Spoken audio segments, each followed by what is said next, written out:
And the Israeli military continues to pound Gaza.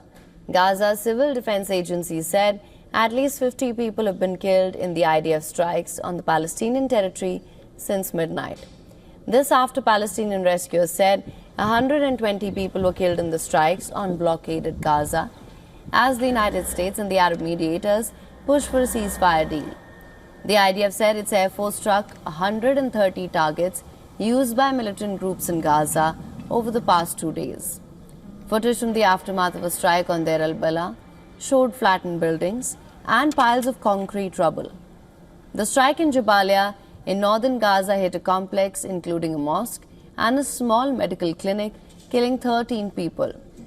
The health ministry in the Hamas-run territory said 2,876 people have been killed since Israel resumed strikes on the 18th of March, taking the war's overall toll to 53,010.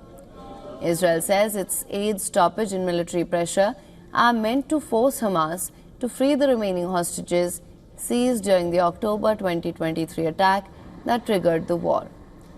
But the group insisted that the restoration of humanitarian assistance to the war-ravaged territory was the minimum requirement for talks. It also warned that Gaza was not for sale, hours after US President Donald Trump again floated the idea of taking over the territory and turning it into a freedom zone.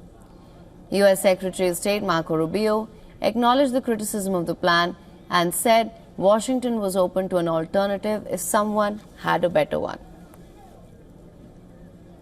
We're not immune or in any way insensitive to the suffering of the people of Gaza, and I know that there's opportunities here to provide aid for them. There's a plan out there that's been offered that's been criticized by some, but it allows people to get aid without Hamas stealing it. And we'll continue to work towards that in ways that we think are constructive and productive.